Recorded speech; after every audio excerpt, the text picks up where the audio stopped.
एक है तो सेफ है। पहले ही बॉल पे एनडीए ने मारा सिक्सर, यानी बिहार उपचुनाव चल ही रहा था।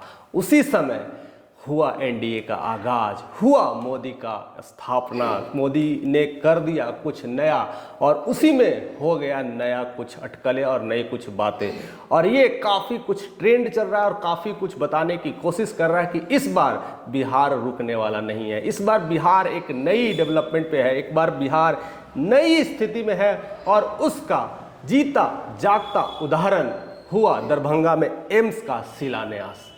एम्स के शिलान्यास ने बहुत लोगों को चकित कर दिया और बहुत सारी चीज़ें चिंगारी देने का काम किया है। अभी उपचुनाव का प्रक्रिया चालू था, मेरे 4 सीटों को लेकर करके उपचुनाव चल रहे थे। उसमें बहुत सारे विपक्ष में कई सारी बातें चल रही थी। तेजस्वी का डंका वो तो बहुत पहले बन गया था, शिलान्यास क्यों करना है? अपनी अपनी प्रारूप को तैयार कर रहे थे। उसमें प्रशांत किशोर का अपना डंका था, तेजस्वी का अपना डंका था। उसमें अब मोदी जी का एंट्री सब कुछ तहस नहस और ध्वस्त कर दिया है। और इसने इतना बड़ा प्रोजेक्ट सिर्फ और सिर्फ बिहार को सौगात किया है। यानी बिहार में एम्स का स्थापना अपने आप में एक नई तरक्की की सीढ़ी है, जो दरभंगा वासियों को मिला है, जो मिथिला वासियों को मिला है, जो मिथिलांचल को मिला है। और सबसे बड़ी बात है, ये जो 12,000 करोड़ का जो प्रोजेक्ट है केवल वहीं तक सीमित नहीं है, साथ साथ रेलवे का भी, रोड का भी और गैस का भी कनेक्शन का इजाफा हुआ है। यानी हर तरह से विकास का दरवाजा खुलने लगा है और इलेक्शन का टाइम भी है। तो अब चुनौतियां दोनों पक्षों में है। अब तेजस्वी हो या चिराग हो या फिर और बाकी पार्टियां हो या पीके हो या मांझी सरकार हो, सबकी तरफ से अनहोनी होने वाली है, सबकी तरफ से मिसालें चल रही है। और कहीं ना कहीं विपक्ष इस घेरे में लग रही है कि केंद्र जो सरकार है हम पे पूरी तरह से पड़ गई है, हमको साफ करने के लिए तैयार हो गई है। लेकिन दोस्तों, कोई भी पार्टी अपना बेस्ट करने की कोशिश करती ही है, हर कोई अपना सिक्का जमाने में लगी रहती है।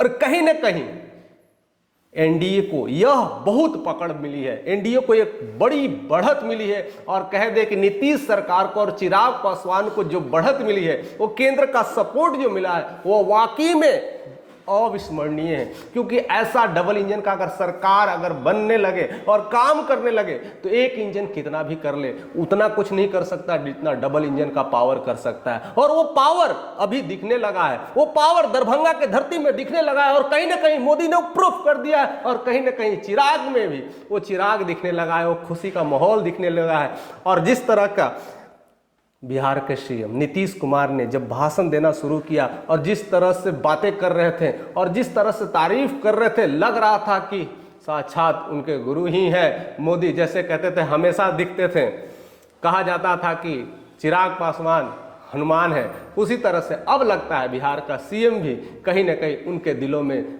चाहते हैं या उनको दिलों में सोचते हैं या उनके दिलों की राज करने की कोशिश करते हैं। इसलिए जैसे ही भाषण समाप्त हुआ, मिलने आए, तो फिर से वही पैर छूने का जो प्रक्रिया हुआ वो काफी कुछ ट्रेंड कर रहा है, काफी तहलका मचा रहा है सोशल मीडिया पर। एक बार फिर से वो पैर छूने वाला प्रक्रिया मैं मानता हूं बिल्कुल सही है, बिल्कुल कोई गलत नहीं है। ट्रेंड तो होता रहता है और बातें बनाई जाती है, लेकिन बड़ों का आशीर्वाद और जो केंद्र में काम कर रहे हैं हमसे बहुत आगे हैं, वो पूरी दुनिया को देख रेख कर रहे हैं, अपने पूरे भारत को चला रहे हैं। और आप सिर्फ बिहार को चला रहे हैं, इसमें बड़ा होने का फर्ज है, तो उसमें कोई बड़ी बात नहीं है। और जिस तरह से वो खुशी के अंदाज में व्यक्त कर रहे थे नीतीश कुमार, लग रहा था कि इस बार बिहार बढ़ने वाला है, बिहार तरक्की करने वाला। और उसमें मोदी का साथ, कहते हैं ना सबका विकास मोदी का साथ हो, और विकास दिख रहा था। और फूलों की जब माला जब पहनाई जा रही थी तो उस समय एक तरफ मोदी, एक तरफ नीतीश थे और बगल में चिराग थे, ऐसे सारे लोग थे मंच पे। जैसी माला पहनाया जा रहा था तो मोदी जी ने नीतीश को अपने हाथों से खींच लिया और आसपास में जोड़ लिया। लग रहा था कि इस बार कुछ बड़ा करना जाना है और इस बार छोड़ना नहीं है, क्योंकि अभी इलेक्शंस का टाइम बिल्कुल नज़दीक आ गया है और उसमें ये बड़ी बड़ी सौगात मिल रही है, बहुत बहुत चेंजेस मिल रही है। यह अविस्मरणीय है, ऐसा पहले कभी नहीं हुआ है। और बिहार की धरती में जिस तरह से तरक्की हो रही है, बिहार की धरती को जिस तरह से चेंज किया जा रहा है, जो प्रोजेक्ट 2020 में शुरू होने की कगार में थी। एक सपना था दरभंगा वासियों को, वो सपना आज पूरा होते हुए दिखाई दे रहा है। कहीं ना कहीं वहां के लोगों को ये तो करीब हो गया कि ये प्रोजेक्ट शुरू होगा तो आस पास में इतने एकड़ में जो प्रोजेक्ट है कितने लोगों को रोजगार मिल जाएगा। जितने लोग पलायन करने को सोच रहे थे दरभंगा वासी, अब वो रुक जाएंगे। केवल दरभंगा वासी ही नहीं रुकेंगे, आसपास के इलाके वाले भी रुकेंगे, नेपाल वाले रुकेंगे, पश्चिम बंगाल वाले रुकेंगे, मिथिलांचल वाले रुकेंगे, आसपास के कई लोगों को रोजगार वहां मिल जाएगा। क्योंकि वो छोटा प्रोजेक्ट नहीं है, एम्स अपने आप में एक बृहद प्रोजेक्ट है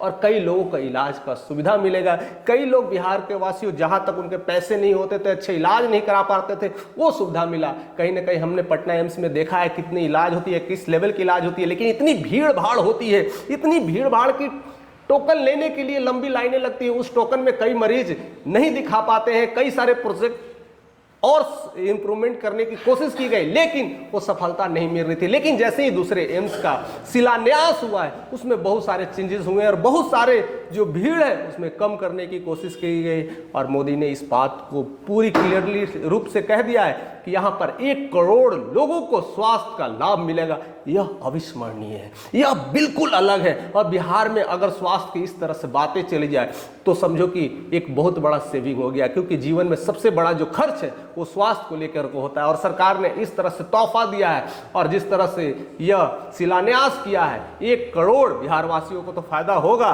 और खास पश्चिम बंगाल के लोगों को भी फायदा होगा, ना कि बिहार वासियों को। बगल में जो नेपाल है उसको भी फायदा होगा। सबके लिए दरवाजे खोल दिए हैं। ऐसा सिर्फ और सिर्फ बिहार में ही देखने को मिलता है और इस तरह का प्रोजेक्ट की लंबी लाइन लग रही है, लिस्ट लग रही है, एयरपोर्ट की बातें की जा रही है, हर तरह से पूरी मॉडर्नाइजेशन हो रहा है। अब जो बिहार का लोग सपना देखते थे कि अब हमारा भी राज्य एक मॉडर्न प्रक्रिया की तरफ से बढ़ते जाएगा, वो दिखने लगा है। और स्पोर्ट्स, अभी राजगीर में जो स्पोर्ट्स एकेडमी हुआ है उसको लेकर के तो आपको पता ही होगा कि इतनी सारी चीजें हो रही है और एक इंटरनेशनल मैच हॉकी चल रहा है और हो गया, सफलतापूर्वक कराया जाना अपने आप में एक मिसाल है। यानी यह सफलता की लड़ाई में यह पहली तरक्की तो साबित कर दी गई है स्पोर्ट्स एकेडमी। और साथ साथ एम्स का जो लड़ाई, एम्स जो मरीजों के लिए था, जो हेल्थ सेक्टर में था, वो भी एक बहुत बड़ी लड़ाई जो जीत ली गई है। जो 2020 का जो सपना था वह काफ़ी कुछ पूरा होने वाला है और इसलिए लाखों करोड़ों युवाओं के लिए साथ साथ वहाँ रोजगार भी मिलेंगे और भी कई सारी चीज़ें होंगी। इंफ्रास्ट्रक्चर के साथ साथ आसपास छोटे छोटे उद्योग भी बढ़ने लगे। कई सारी जो केमिस्ट शॉप है उनको रोजगार मिल जाएगा, बहुत सारे एंटरप्रेन्योर्स डेवलप होने लगेंगे। यानी देखा जाए तो कई लाखों लोगों का रोजगार भी हो जाएगा। जो पलायन की संभावना थी वो कहीं ना कहीं रुक सी जाएगी। और यही सपना था, यही विजन था और यही चिराग पासवान अपने भाषण में बार बार कहते थे कि हमें अपने बिहार वासियों को बाहर नहीं भेजना है, हमें वैसे कुछ कार्य कर देना है, हमें कुछ ऐसे सौगात ला देना है जिससे जो पलायन हो रहे उसको रोका जाए। बिहार में टैलेंट की कमी नहीं है और उस टैलेंट का सही उपयोग होना है तो ऐसे ऐसे प्रोजेक्ट लाना ही होगा, ऐसे ऐसे प्रोजेक्ट का स्थापना करना पड़ेगा।